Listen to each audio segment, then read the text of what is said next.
सभी को मेरा नमस्कार। मैं डॉक्टर एस अनीता, हिंदी विभाग की सहायक प्राध्यापिका हूँ। आज मैं आपके सामने एक कविता प्रस्तुत करने जा रही हूँ। कविता की श्रृंखला में हम आज रामधारी सिंह दिनकर जी की एक सुंदर कविता पढ़ेंगे। तो कविता की श्रृंखला में रामधारी सिंह तो पहले हम रामधारी सिंह का परिचय देखेंगे। रामधारी सिंह दिनकर जी एक ओजस्पूर्ण कवि हैं। ओजस्पूर्ण कविता भी है इनके, ये कलम या की तलवार। तो इस कविता के द्वारा उन्होंने बहुत सारे संदेश हमें देते हैं। एक ये ओजस्पूर्ण कवि होने के नाते ये कविता भी ओजस्पूर्ण कविता है। और पहले इनका परिचय थोड़ा सा देखेंगे। रामधारी सिंह दिनकर जी, इनका जन्म 23 सितंबर 1908 में हुआ था और उनका देहांत हुआ था 24 अप्रैल 1974 में। हिंदी के प्रमुख लेखक हैं, कवि हैं और निबंधकार भी थे। वे आधुनिक युग के श्रेष्ठ वीर रस के कवि के रूप में भी स्थापित हैं। ये कविता भी जो आज हम पढ़ने वाले हैं वो कविता भी वीर रस से ओतप्रोत है।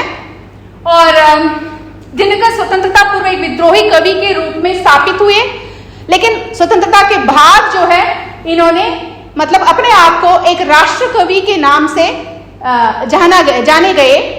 वे छायावतोत्तर कविता कवियों की पहली पीढ़ी के कवि माने जाते हैं। और एक और उनकी कविताओं में, जैसे मैंने कहा था, ओज, विद्रोह की भावना और आक्रोश और क्रांति की पुकार है।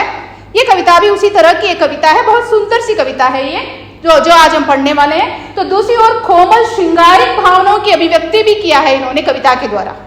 और इन्हीं दो प्रवृत्तियों का चरम उत्कर्ष हमें उनकी कुरुक्षेत्र और उर्वशी नामक कृतियों में मिलता है। तो उर्वशी इनको पुरस्कृत भी किया गया इन्होंने, उर्वशी नामक रचना के लिए ज्ञानपीठ पुरस्कार से पुरस्कृत किए गए। तो आगे देखिए, दिनकर जी 12 वर्ष तक संसद के सदस्य भी रहे हैं और बाद में उन्होंने सन 1964 से 1965 तक भागलपुर विश्वविद्यालय के कुलपति भी नियुक्त हुए थे। और इनके कविता के भावना जो है इस प्रकार से है कि वो सामाजिक और आर्थिक समानता और शोषण के खिलाफ कविताओं की रचना की है। और ये जो है प्रगतिवादी कवियों के श्रृंखला में आते हैं और मानवतावादी कवि के रूप में भी माने जाते हैं। और जैसे क्योंकि इन्होंने घटनाओं को ओजस्वी प्रकट शब्दों का थाना बना दिया है अपने पंक्तियों से। उनकी महान रचनाओं में रश्मिरथी, परशुराम की परीक्षा और उर्वशी, ये सभी जो है बहुत ही प्रसिद्ध कविताएं, रचनाएं हैं इनकी। भूषण के बाद जो है ये जो है वीर रस का सर्वश्रेष्ठ कवि माने जाते हैं। ठीक है, अभी हम इनके आज जो कविता में पढ़ाने जा रहे हैं आप लोगों को, उसके बारे में हम जानेंगे। तो आगे इस कविता इस प्रकार से है, देखिए, कलम या की तलवार। तो इस शीर्षक से ही हमें पता चलता है कि हमें क्या चाहिए, कौन सी चीज को हमें चुनना है, कलम या तलवार। तो यहां पर देखिए, कविता इस प्रकार से है, दो में से क्या तुम्हें चाहिए, कलम या की तलवार, मन में ऊंचे भाव की, धन में शक्ति विजय अपार, अंत कक्ष में बैठ रचोगे ऊंचे मीठे गान, या तलवार पकड़ जीतोगे बाहर का मैदान। कलम देश की बड़ी शक्ति है, बाव जगाने वाली, दिल की नहीं दिमागों में भी आग लगाने वाली, पैदा करती कलम विचारों के जलते अंगारे, और प्रज्वलित प्राण देश क्या कभी मरेगा मारे। एक वेद है और वहां निर्भय होते नर नारी, कलम उगलती आग जहां अक्षर बनते चिनगारी, जहां मनुष्यों के भीतर हरदम जलते हैं शोले, बादल में बिजली होते दिमाग में गोले, जहां पालते लोग लहू में हालाहाल की दार, क्या चिंता यदि वहां हाथ में नहीं हुई तलवार। तो ये है कविता। आगे पहले से कविता। हाँ, तो यहां देखिए, मैं इसको मतलब इसकी व्याख्या देने वाली हूं आपको। तो यहाँ दिनकर जी हमसे पूछते हैं कि हमें सोचना है कि किस चीज को हमें चुनना है करके, कलम या तलवार को।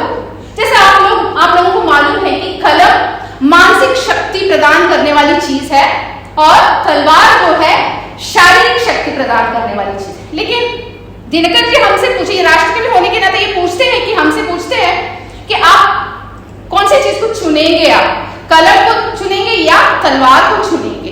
तो उसको उदाहरण देते हुए कहते हैं कि देखिए कलम का क्या काम है या कलम क्या कर सकती है, उसको उदाहरण सहित इन्होंने समझाया है और तलवार क्या कर सकता है करके भी बताया है। तो यूं बताया है, देखिए जैसे दोनों में से क्या तुम्हें चाहिए, कलम या की तलवार। मन में ऊंचे भाव की, थन में शक्ति विजित। तो मन में ऊंचे भाव जगाने वाली चीज को तुम चुनोगे या थन मतलब शरीर में जो शक्ति दिलाती है ना, तलवार से हम क्या है ना अपने आप को शक्तिशाली ये करते हैं, है ना, दिखाते हैं।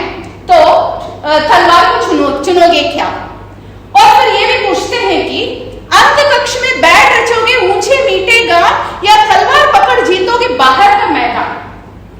तो कवि पूछ रहे हैं कि तुम कमरे के अंदर बैठ करके केवल क्या है कविता रचोगे क्या या बाहर जाकर के लड़ाई भी करोगे क्या, अपने आप को बचाने के लिए लड़ाई भी करोगे क्या। हाँ, लेकिन उसके बाद कह रहे कलम देश की बड़ी शक्ति है, बाव जगाने वाली, दिल ही नहीं दिमागों में भी आग लगाने वाली। तो हम इन दोनों की तुलना करते हैं, तो कलम और तलवार की तुलना करते हैं तो हमें मालूम है कि बिना खून बहाते हुए जो है कलम जो है, जो तलवार का काम है वो कर सकता है कलम, क्योंकि तलवार जो है एक हथियार है, हथियार के रूप में ही हम लोग उसको मान सकते हैं। क्योंकि जब लड़ाई होती, युद्ध होता है तो हम मतलब क्या है शत्रुओं को मारने के लिए क्या है ना लड़ते हैं, तब तलवार की आवश्यकता पड़ती है। लेकिन उसी काम को जो है कलम बहुत आसानी से अपने शब्दों के द्वारा लोगों को प्रेरित कर सकता है ना। तो यहां देखिए कलम देश की बड़ी शक्ति, भाव जो तो भावों को जगाती है, वो कलम जो है भावों को, हमारे मन की भावनाओं को जगाते हैं। तो जहां पर लोग बहुत ही मतलब अनपढ़ होते हैं या क्या है उनको मालूम नहीं होता कि समाज में क्या हो रहा है करके, तो अनपढ़ लोगों को भी किसी के द्वारा अगर पढ़ी जाती है तो उनको समझाया जा सकता है कि मतलब क्या हो रहा है, हमारे चारों ओर क्या हो रहा है करके उनको मालूम हो जाएगा। तो कलम में उस शक्ति की विचार करने की शक्ति है, मतलब सोचने विचारने की शक्ति है कलम में। दिल ही नहीं दिमागों में आग लगाने वाली है, तो दिल ही नहीं बल्कि दिमागों में यानी कि सोचने की शक्ति देती है कलम। पैदा करती कलम विचारों के जलते अंगारे को और प्रज्वलित प्राण देश क्या कभी मरेगा मारे। तो यहाँ पर और उदाहरण देते हुए कह रहे हैं कि कलम है ना जलते अंगारे, आप लोगों को पता है अंगारे का क्या मतलब है, मतलब जो क्या है ना स्पार्कल्स जो है, फायर के स्पार्कल्स जो है वो उत्पन्न करते हैं कलम जो, और प्रज्वलित प्राण देश का क्या कभी मरेगा। तो तलवार से क्या है ना बहुत लोग मारे ही जा सकते हैं, न कि सोच विचारने की शक्ति उत्पन्न किया जा सकता है।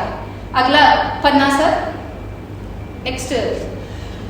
एक वेद है और वहां निर्भय होते नर नारी, कलम उगलती आग जहां अक्षर बनते चिंगारी। तो कलम सोचने की शक्ति देती है। तो यहाँ पर ये बताया है कि अक्षर बनते चिंगारी, जो अक्षर जो हम लोग पढ़ते हैं ना उस अक्षरों से हमें ज्ञान होती है ये कि हमें क्या करना है ये क्या नहीं करना है करके कलम के द्वारा हम पहचाना जा सकता है। तो नर नारी वहां पर निर्भय होंगे, होना है तो कलम की शक्ति ज्यादा होनी चाहिए उस समाज में, वही है यहाँ पर।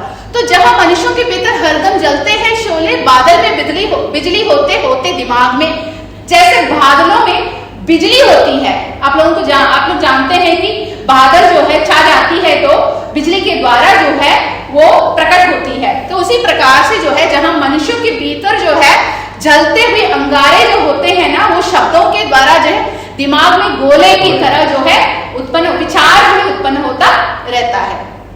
जहां पालते लोग लहू में हालाहाल की दार, क्या चिंता यदि वहां हाथ में नहीं हुई तलवार। तो यहाँ पर अंतिम पंक्तियों में कवि ये कहते हैं कि जहां पालते लोग लहू, लहू मतलब खून, खून आपको पता है, लहू मतलब खून, हालाहाल की माने खूनों की धारा जो है बहती है, क्या चिंता यदि वहां हाथ में नहीं हुई तलवार। अगर उस रक्त को अगर हमें रोकना है तो वहां कलम की आवश्यकता है। तो उस रक्त को रोकने के लिए कलम होना बहुत जरूरी, क्योंकि कलम से उस रक्त को रोका जा सकता है, क्योंकि लड़ाई बंद हो सकता है कलम के द्वारा सोच विचारने से। तो यही जो है कविता है रामधारी सिंह दिनकर जी के। तो ये जो है एक ओजस पूर्ण कविता है, जहां पर ये हमें बताते हैं कि हमें कलम चुनना है, कलम को चुनना या तलवार को चुनना है। नेक्स्ट,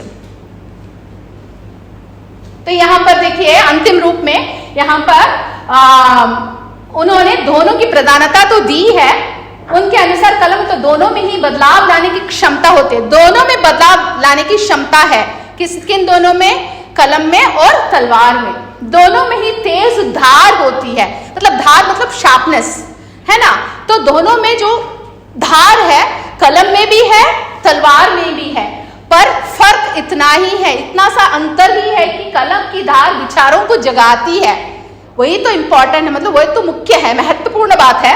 तो कलम जो है, कलम की धार विचारों को जगाती, हमारे अंदर जो विचार है उसको मतलब है ना जगाती है, बाहर लाती है। तो तलवार की धार खून की धारा बहा सकते, जहां पर तलवार केवल खून की धारा को बहा सकते, वहां पर कलम जो है क्या है, विचारों को जगा सकती है।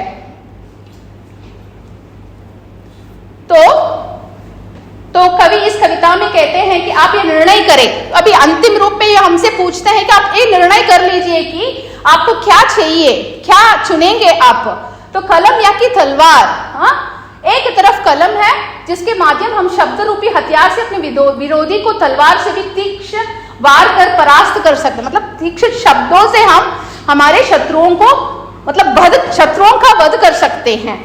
हमें कलम की ताकत का अंदाजा नहीं है। जैसे तलवार से हम अगर किसी को मारते हैं तो वो क्या है ना मर जाता है, लेकिन कलम भी वो काम कर सकता है जिसने अनेक समाजों में बड़ी बड़ी क्रांति का सूत्रपात किया है। मतलब कलम ने बड़े बड़े समाजों में मतलब क्रांति का काम किया है, तो वो सूत्रपात भी है कलम का, है ना। कलम से हम विचारों को एक आंदोलन छोड़ सकते हैं, लोगों में जागरूकता जगा सकते हैं। ये बहुत ही महत्वपूर्ण बात है कि कलम जो है दिमागों में क्या जगा सकता है, जागरूकता, जागरूकता अवेयरनेस जगा सकता है, दया वो प्रेम का भाव जगा सकते हैं। कलम के माध्यम से हम निर्भय होकर विचारोदेश लेखन कर उनकी शब्दों का एक चिंगारी का रूप दे सकते हैं। तो अंतिम रूप में ये भी देखिए शब्दों का जो असर जनमानस पर पड़ता है वो अमिट होता है। तलवार को केवल रक्त बहाती जिसके दुष्परिणाम ही होते हैं, पर कलम तो बिना एक रक्त बहाए हुए काम कर देती है, तलवार नहीं कर सकते। तो ये बहुत ही और भी एक इंपॉर्टेंट चीज है कि बिना रक्त बहाते हुए कलम वो काम कर सकता है। तो जिस समाज में जितने अधिक कलम रूपी सिपाही है, देखिए जिस समाज में जितने अधिक कलम रूपी सिपाही है वो समाज विचारों से उतना समृद्ध होगा। समुद्र होगा मतलब प्रोग्रेस करेगा वो समाज। तो ये है रामधारी सिंह जी के सुंदर सी एक राष्ट्र भक्ति भावना से ओतप्रोत एक कविता है। इस कविता के द्वारा यही संदेश देना चाहते हैं कि हम समाज के लिए क्या करें, हमारी ओर से क्या कर सकते हैं, और समाज की सहायता या समाज में रहते हुए हम कैसे विचारों का आदान प्रदान करना चाहिए। और यहाँ पर इन्होंने ये कहकर अंतिम रूप दिया है कि कलम और तलवार दोनों का महत्वपूर्ण बात होती है, लेकिन हमें सोच विचार करके चुनना चाहिए कि कलम चुने या तलवार को चुने। That video